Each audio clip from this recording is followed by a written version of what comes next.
Hello everyone. I am doctor Jeevesh Yadav. तो आज की क्लास में अपन जो है गोविंद पारिक जी के तुलनात्मक अध्ययन का 12 नंबर का जो पेज है वो अपन देखेंगे। तो 12 नंबर के पेज में सबसे पहले यहाँ पे आपके जो है चरकोक्त असम्यक नाभिनाल छेदनजन्य जो विकार हैं उनके विषय में बताया गया है। तो आचार्य जो चरक हैं उन्होंने नाभिनाल जो छेदनजन्य जो विकार हैं उनकी संख्या टोटल 4 बताई है। उन्होंने यहाँ पे आपका श्लोक में बोला है कि असम्यक कल्पने ही नाड्या आयाम व्याम उत्तुंडिता पिंडलिका विनामिका, इसके अलावा व्रीजृंभिका बोधाभ्याम भया। ठीक है भयम, ये मेरे लिए आपके आचार्य चरक का शरीर स्थान का श्लोक है। ठीक है, इसमें यहाँ पे 4 प्रकार के कौन से बताए उन्होंने। तो सबसे पहले उन्होंने बताया उत्तुंडिता, उत्तुंडिता, इसके अलावा आपका पिंडलिका, पिंडलिका, फिर आपका विनामिका और विजृंभिका। ये टोटल उन्होंने 4 प्रकार के आपके नाभिनाल छेदनजन्य विकार के विषय में बताया आचार्य चरक ने। तो उत्तुंडिता, उत्तुंडिता मतलब क्या होता है, तो मोटी मोटी बाहर बाहर को जो है निकली हुई होती है। ठीक है, मतलब जो उभरी हुई होगी। ठीक है, जो आपको उत्तुंडिता मतलब जो है जो नाभिनाल है वो मोटी रहेगी, बाहर की ओर निकली हुई रहेगी, ऊपरी ऊपरी उठी हुई रहेगी ऊपर की ओर। ठीक है, तो उसे अपन क्या बोलेंगे, ऊ से उत्तुंडिता और ऊ से उभरी हुई रहेगी, उठी हुई रहेगी। फिर उसके बाद में बोला गया है पिंडलिका, पिंडलिका मतलब पिंड के आकार का, पिंड के आकार की गोल एवं कठिन रहेगी। तो पिंडलिका मतलब पिंड के आकार की गोल एवं कठिन रहेगी, तो उसे अपन क्या बोलेंगे, पिंडलिका। फिर बोला गया है विनामिका, विनामिका मतलब किनारों से ऊंची होगी, किनारों से ऊंची होगी, शोथ युक्त होगी, शोथ युक्त होगी तथा मध्य में दबी हुई रहेगी। ठीक है, तो यहाँ पे आपका विनामिका मतलब किनारों से ऊंची होगी, शोथ युक्त होगी, मध्य में दबी होगी, तो उसे अपन क्या बोलेंगे, विनामिका। नमन करना, नीचे की ओर झुकना। ठीक है, तो किनारों से ऊंची होगी पर मेनली जो है बीच मध्य में दबी हुई रहेगी, नमित रहेगी। ठीक है, इसके बाद में बोला गया है व्रीजंबिका, व्रीजंबिका में बोला गया है कि नाभि का बार बार क्या होता है, घटना या बढ़ना।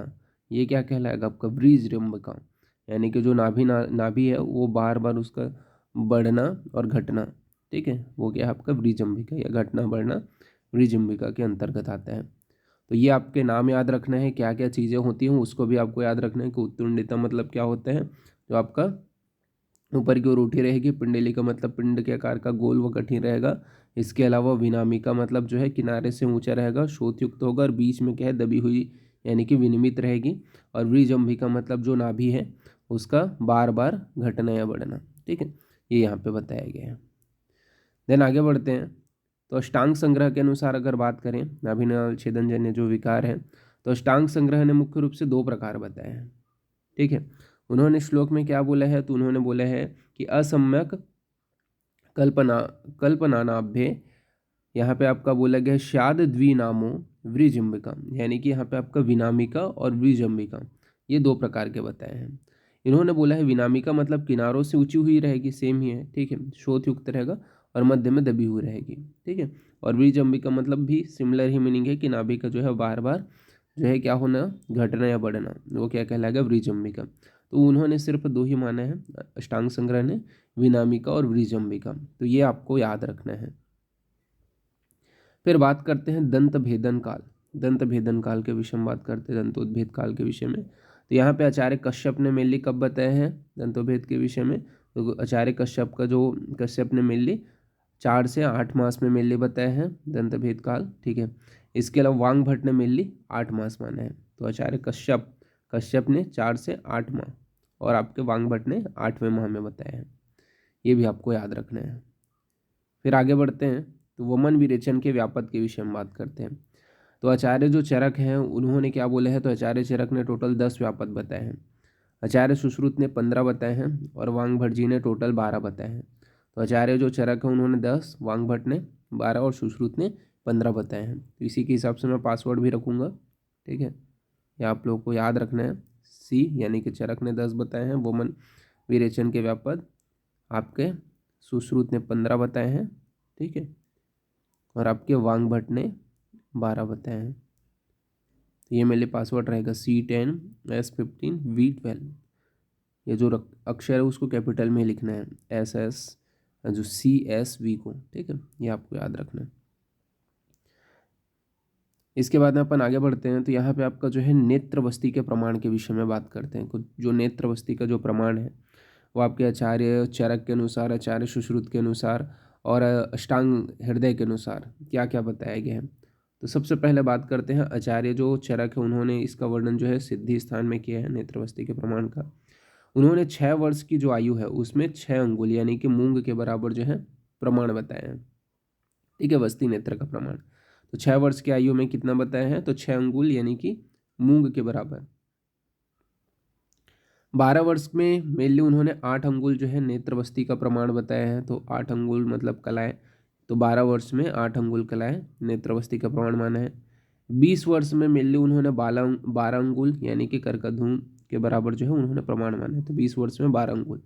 तो ये आपके आचार्य जो चरक है उनके अनुसार ये 3 प्रमाण आपको याद रखना है, ठीक है। 6 वर्ष में 6 अंगुल, 6 वर्ष में 6 अंगुल, ये तो आपको याद रहेगा मूंग के बराबर।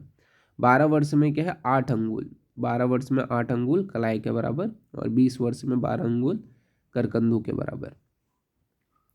फिर आचार्य जो सुश्रुत है, ठीक है, उन्होंने चिकित्सा स्थान का 35 जो चैप्टर है उसमें जो है नेत्र बस्ती का प्रमाण बताया, और उन्होंने बोला है कि 1 वर्ष का जो है, ठीक है, 1 वर्ष है शिशु है, तो उसमें अपन 5 अंगुल जो है नेत्र बस्ती का प्रमाण प्रयोग करेंगे मूंग के बराबर, सॉरी 6 अंगुल जो है नेत्र बस्ती का प्रमाण प्रयोग करेंगे मूंग के बराबर, ठीक है। 1 वर्ष के जो शिशु है उसमें 6 अंगुल। 8 वर्ष का है तो 8 वर्ष में मेनली उन्होंने 8 अंगुल बोला है, ठीक है। 1 वर्ष में 6, 8 वर्ष में 8 अंगुल यानी कि मास के बराबर। फिर 16 वर्ष में मेनली जो है 10 अंगुल जो है प्रयोग करना है कलाई के बराबर। 16 वर्ष में क्या है 10 अंगुल प्रयोग करना है। इसके अलावा 25 जो वर्ष है तो 25 वर्ष में उन्होंने 12 अंगुल यानी कि कोलस्थी प्रमाण बताया है। ये क्या है नेत्र बस्ती का प्रमाण बताया गया है कि 25 वर्ष में क्या है 12 अंगुल यानी कि कोलस्थी के बराबर प्रयोग करना है। तो ये क्या है सुश्रुत ने चिकित्सा स्थान में बताया है, इसको आपको याद रखना है। फिर बात करते हैं, ये हो गया आपका आचार्य सुश्रुत का कंप्लीट हो गया, आचार्य चरक का हमने देख लिया, ठीक है। इसके बाद में ये चीज़ आप ध्यान रखना कि कौन से वर्ड्स का इन्होंने बताया, जैसे कि इन्होंने 1, 8, 16, 25, ठीक है, 1, 8, 16, 25, फिर इन्होंने 6, 12, 20। अब क्या किया है अष्टांग हृदय ने दोनों को मिक्स करते हुए बताया, क्या बोला उन्होंने 1 वर्ष, ठीक है, आपका भी मानता हूँ 1 वर्ष, लेकिन आप 5 बोले हो तो 6 बोले हो तो मैं 5 मानूंगा ऐसे करके। तो उन्होंने क्या है 5 अंगुल बोला है, ठीक है, 1 वर्ष में 5 अंगुल। इसके अलावा नेत्रबस्ती का प्रमाण हो गया। फिर 1 से 16 वर्ष, 1 से 16 वर्ष, सॉरी 1 से 6 वर्ष, ठीक है, 1 से 6 वर्ष। चरक का भी अब सेकंड मानते हैं भाई कि ठीक है आपने 6 बोला है तो 1 से 6 वर्ष के बीच में मैं बोलूँगा 6 अंगुल, ठीक है, 6 अंगुल उन्होंने बोला है, मतलब एक एक जो है अंगुल उन्होंने बढ़ाया है, ठीक है।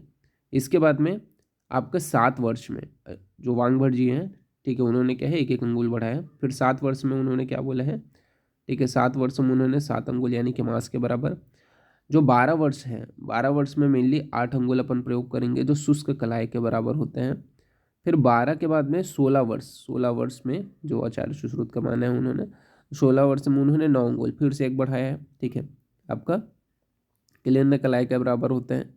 और 20 वर्ष में, 20 वर्ष में उन्होंने 12 अंगुल यानी कि कुकुंदर के बराबर बताया है, ठीक है। तो ये जो है आचार्य वांगभट जी के हैं। 1 वर्ष में 5 अंगुल, 1 से 6 वर्ष में 6 अंगुल, 7 वर्ष में आपका 7 अंगुल, 12 वर्ष में आपका कितना बताया गया है तो 8 अंगुल, 16 वर्ष में 9 अंगुल, और 12 वर्ष में आप 20 वर्ष में 12 अंगुल, ठीक है। तो ये ब्रैकेट का भी याद रखना, ठीक है, कि 1 वर्ष में आपका 5 अंगुल हो गए, 1 से 6 के बीच में मूंग के प्रमाण के बराबर, 7 वर्ष में मांस के प्रमाण के बराबर, और 12 वर्ष में शुष्क कलाई के बराबर, और 16 वर्ष जो है उसमें क्या है जो आपका क्लिन्न जो कला है उसके बराबर, और 20 वर्ष में कुकुंदर के बराबर। तो ये नेत्रबस्ती का प्रमाण आपको याद रखना पड़ेगा, ठीक है, थोड़ा आप कॉन्सेप्चुअली याद रखना तो आपको याद हो जाएगा। फिर अपन आगे बढ़ते हैं। इसके अलावा आपका क्या बताया गया है, इसके बाद में वस्ती का जो मूल है वो क्या है किसके बराबर होना चाहिए, तो अंगुष्ठ प्रमाण के बराबर होना चाहिए। तो जो वस्ती का मूल है वो किसके बराबर होना चाहिए, तो जो अंगुष्ठ है उसके प्रमाण के बराबर होना चाहिए। वस्ती का जो अग्रभाग है वो क्या है कनिष्ठिका के प्रमाण के बराबर होना चाहिए। तो वस्ती का जो मूल है वो अंगुष्ठ के प्रमाण के बराबर होना चाहिए। वस्ती का जो अग्रभाग है वो क्या है कनिष्ठिका के प्रमाण के बराबर होना चाहिए। फिर बात करते हैं वस्ती दोष, वस्ती नेत्र दोष और वस्ती दाता दोष। ठीक है, वस्ती दोष कितने बताए गए हैं, वस्ती नेत्र दोष कितने बताए गए और वस्ती दाता दोष कितने बताए गए। आचार्य चरक ने सिद्धि स्थान ने कितना बोला है, सुश्रुत के अनुसार क्या है और कश्यप के अनुसार। तो वस्ती दोष आचार्य जो चरक है उन्होंने टोटल 8 माने हैं। ठीक है, आगे अपन देखेंगे। तो वस्ती दोष जो है आचार्य जो चरक है उन्होंने क्या है 8 माने हैं, सिद्धि स्थान में उन्होंने बताया, रेफरेंस आप देख सकते हो। आचार्य जो सुश्रुत है उन्होंने वस्ती दोष जो है 5 माने हैं। ठीक है, आचार्य सुश्रुत ने क्या है 5 माने हैं। और आचार्य जो कश्यप है उन्होंने वस्ती दोष की संख्या कितनी मानी है, तो 9 मानी है। ठीक है, तो कैसे करके आप याद कर सकते हो इसको, 859 859। ठीक है, मोबाइल नंबर जैसे याद करते हैं तो 859। ठीक है, तो 859 ये मतलब ये क्या है, वस्ती दोष हो गया। वस्ती नेत्र दोष क्या है, तो वस्ती नेत्र दोष जो है आचार्य जो चरक जी हैं उन्होंने 8 ही माने हैं। ठीक है, पर आचार्य सुश्रुत जी ने ज़्यादा माना, उन्होंने 11 बताया है और आचार्य कश्यप ने 6 माने हैं। ठीक है, तो यहाँ पे आपका 8 11 6 8 11 6 क्या, वस्ती नेत्र दोष। वस्ती नेत्र दोष कितने हैं, 8 11 6, यानी कि चरक सुश्रुत कश्यप, चरक सुश्रुत कश्यप। तो आपको जैसे मोबाइल नंबर को आप याद करते हो, अगेन मैं बता रहा हूँ, वैसे ही करके आपको इसको याद करना पड़ेगा। फिर वस्ती दाता दोष, तो वस्ती दाता दोष की संख्या आचार्य जो चरक हैं उन्होंने टोटल 10 माना है। आचार्य चरक ने कितना बताया है, 10 बताया। आचार्य जो सुश्रुत जी हैं उन्होंने टोटल 6 माना है और आचार्य जो कश्यप हैं उन्होंने टोटल 10 माना है। ठीक है, ये क्या है, वस्ती दाता दोष है। तो चरक ने मेनली 10 बताए हैं वस्ती दाता दोष, सुश्रुत ने 6 माना है और कश्यप ने 10 माना है। ठीक है, तो ये आपको याद रखना है। फिर आगे बढ़ते हैं, तो यहाँ पे आपका और क्या बताया गया है, तो जो शिथिल बंधन है, शिथिल बंधन है वो क्या है, वस्ती दोष के अंतर्गत। शिथिल बंधन को वस्ती दोष के अंतर्गत किन्हों किन्होंने रखा है, तो शिथिल बंधन को जो है वस्ती दोष के अंतर्गत आचार्य सुश्रुत ने माना है, तथा वस्ती नेत्र दोष के अंतर्गत जो है आचार्य सुश्रुत ने गणना किया है शिथिल बंधन को। तो शिथिल बंधन को आचार्य जो सुश्रुत है, ये आपके एग्जाम में आ सकता है, आचार्य सुश्रुत ने उसे क्या है वस्ती दोष के अंतर्गत माना है, जबकि आचार्य जो चरक है उन्होंने वस्ती नेत्र दोष के अंतर्गत शिथिल बंधन का गणना किया है। तो ये एग्जाम का क्वेश्चन बन सकता है, अच्छे से याद रखना। शिथिल बंधन वस्ती दोष सुश्रुत और वस्ती नेत्र दोष चरक मानते हैं। उलुप्त, उलुप्त को वस्ती दाता दोष चरक ने बोला है। ठीक है, उलुप्त को वस्ती दाता दोष माना है आचार्य चरक ने। फिर गुद पीड़िका, गुद पीड़िका को मेनली जो है क्या होता है, तो वस्ती नेत्र दोष बताया गया है, जिसमें क्या है पार्श्व में छिद्र के कारण होता है। ठीक है, तो गुद पीड़िका ये चरक ने भी बोला है, चरक ही ने बोला है। ठीक है, तो इसको आपको याद रखना है। फिर उसके बाद में अपन आ जाते हैं आगे, तो कुल जो वस्ती व्यापद है उनके विषय में बात कर लेते हैं। कुल टोटल कितने वस्ती व्यापद बताए गए हैं, तो आचार्य जो सुश्रुत जी हैं उन्होंने चिकित्सा स्थान में, आचार्य जो सुश्रुत जी हैं उन्होंने चिकित्सा स्थान में टोटल 76 जो है आपके वस्ती व्यापद बताए हैं। इसमें आपका पीड़न जो दोष है, पीड़न दोष जो है वो 4 बताए गए हैं। वस्ती जो दोष है वो 5 बताए गए हैं। वस्ती दाता जो दोष है वो टोटल 6 बताए गए हैं, सत प्राणिधान दोष। ठीक है, सैया दोष जो है वो टोटल 7 माना गया है। नेत्र दोष की संख्या 11 मानी गई है। द्रव्य जो दोष है वो टोटल आपके 11 बताए गए हैं। ठीक है, इसके अलावा जो 44 जो है वो वैद्य निमि के अनुसार जो है वस्ती व्यापक बताए गए हैं। ठीक है, ये वैद्य निमि के अनुसार टोटल 44 जो है आपके वस्ती व्यापक बताए गए हैं। इसके अलावा अपन जो है सुश्रुत की ही गणना कर रहे हैं। वस्ती जो आतुर व्यापद है, ठीक है, मतलब जो आतुर व्यापद है, ठीक है, आतुर के कारण जो व्यापद उत्पन्न होता है वो 15 बताए गए हैं। वैद्य जो व्यापद है, यानी कि वैद्य के जो मतलब गलत तरीके से प्रयोग करने के कारण जो व्यापद होगा उनकी संख्या टोटल 6 बताई गई है। और यहाँ पे आगे जो है आपका वो क्या बोला गया है, तो वैद्य आतुर, और आतुर जो व्यापद है, ठीक है, वैद्य प्लस आतुर व्यापद दोनों के द्वारा तो टोटल 8 है। इस प्रकार से टोटल 76 है। तो इसको भी आपको याद रखना पड़ेगा। कैसे आप याद कर सकते हो, तो पीड़न दोष, पीड़न दोष P4 है, पीड़न दोष P4 है। ठीक है, वस्ती दोष, वस्ती दोष, तो वस्ती दोष B5 है। ठीक है, वस्ती दाता दोष तो BD 6। ठीक है, BD 6। संज्ञा दोष तो S जो है वो कितने हैं आपका, S के विषय में यहाँ पे आपका बताया गया है कि टोटल S से संज्ञा से 7, संज्ञा से स से सात भी आता है और स से संज्ञा भी आता है, ठीक है। तो संज्ञा 2 7 ऐसे करके आप इसे याद कर सकते हो। नेत्र दोष, नेत्र दोष टोटल 11 है, ठीक है, और द्रव्य भी 11 है। तो आपके एन और डी, एन डी कितने हैं, 11 है, ठीक है। एन डी कितने हैं, तो 11 11 है, ये आपको याद रखना है। और आतुर व्यापद कितने बताए गए हैं, तो 15 बताए गए, और वैद्य जो व्यापद है वो कितने बताए गए हैं, तो 9 बताए गए हैं, ठीक है।